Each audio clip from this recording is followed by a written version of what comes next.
Colosenses. Colosenses capítulo 1, verso 13.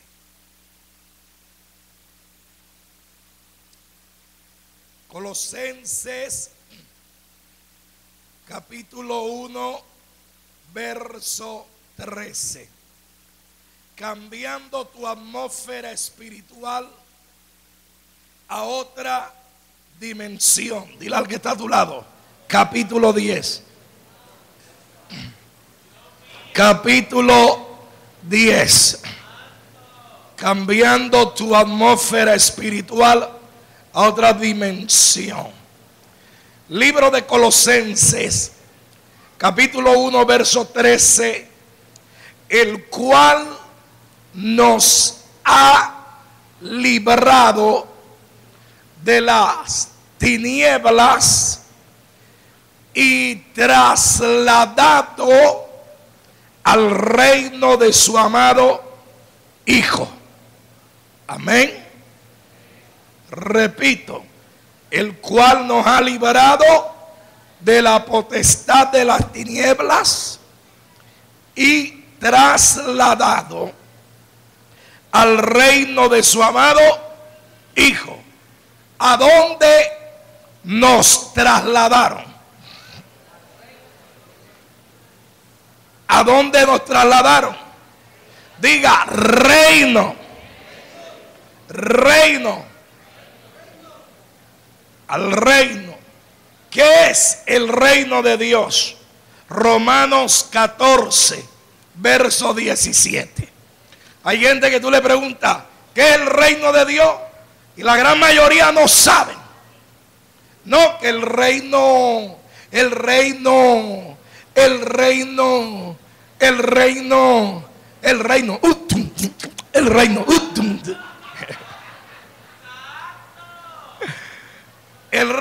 sí, que es el reino.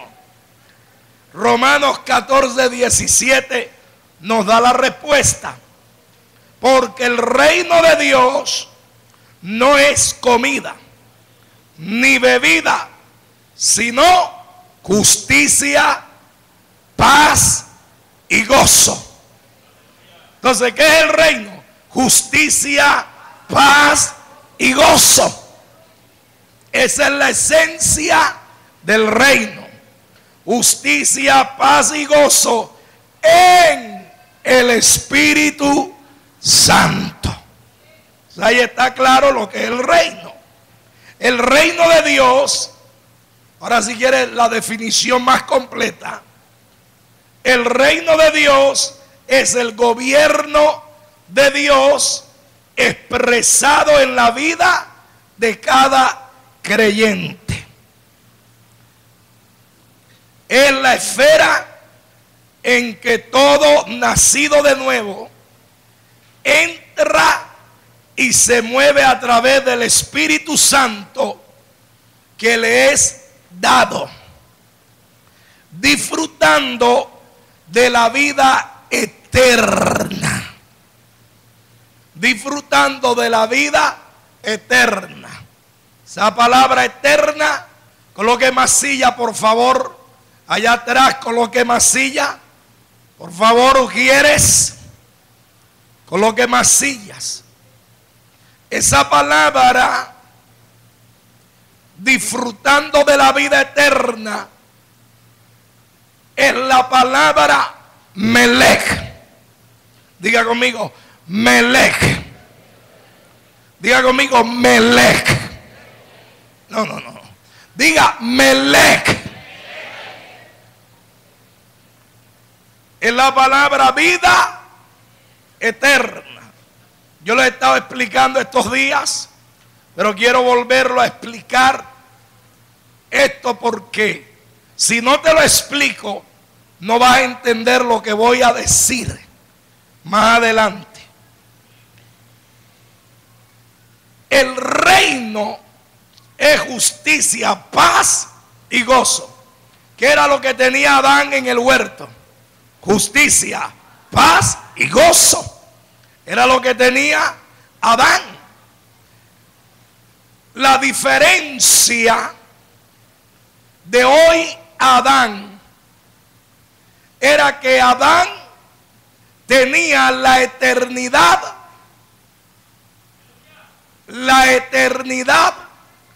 primera o la eternidad del inicio. Diga conmigo, eternidad inicial. ¿Cómo así? Que Adán fue creado eterno, pero Adán tenía que ratificar esa eternidad tomando una decisión. ¿Tomando qué? ¿Una qué? Decisión. Todos los seres humanos tenemos que tomar decisiones. ¿Quién aquí no toma decisiones? Para venir acá tuviste que tomar una decisión. Para estar vestido como estás vestido, tuviste que tomar una decisión. Para estar aquí adorando y alabando al Señor, tuviste que tomar una decisión. Y Adán lamentablemente tomó la decisión incorrecta. En vez de tomar, Dios colocó miles de árboles. Diga conmigo, Dios colocó en el paraíso miles de árboles. Pero de los miles de árboles, colocó dos árboles. Uno llamado el árbol de la ciencia del bien y del mal. Le voy a responder una pregunta que nunca se la han respondido. Le voy a responder, sí, de verdad. Todo el mundo se pregunta por qué Dios puso ese árbol ahí. ¿O no? Te voy a responder hoy por qué. Sí, porque todo el mundo dice, bueno, pero hubo alguien que me dijo, apóstol, pero Adán pecó porque fue culpa de Dios. Dios puso el árbol.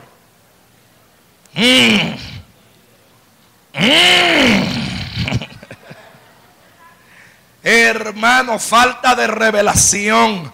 Hermano, Dios tuvo que poner el árbol de la ciencia del bien y del mal, porque ya el mal se había originado en el cielo a través de Satanás, y él tenía que colocar ese árbol allí, porque el árbol de la ciencia del bien y del mal estaba tipificando al diablo. Porque el pecado no vino desde Adán, el pecado vino desde el cielo. Cuando Satanás se rebeló, entonces Dios, como es un Dios justo, Dios como es un Dios recto, digo, ya el origen del mal, del pecado, se originó en el cielo, se me reveló. Ahora yo coloco al hombre, pero yo voy a colocar el árbol de la ciencia del bien y del mal, que ya se originó allá arriba, lo voy a colocar acá abajo, pero también le voy a colocar el árbol de la vida de alguien que ha de venir, my God, alguien que alabe, alguien que glorifique, alguien que pueda dar honra y gloria a Dios.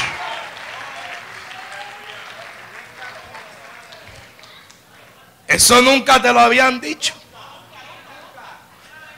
Sí, porque la gente se pregunta, pero ¿y por qué? ¿Pero por qué? Porque el árbol, pero es que Adán lo agarró y Eva lo agarró porque estaba allí. Si no hubiese estado allí, Adán no hubiera pecado. Mentira, si el árbol no estuviera ahí, el diablo se lo hubiera inventado de todas maneras. Lo que Dios hizo fue colocar la naturaleza pecaminosa de Luzbel en el paraíso. Ahora bien, me voy a meter en algo bien fuerte. Pero allí es donde uno tiene que tener, porque entonces la gente, los que hablan del libre albedrío, ¿verdad?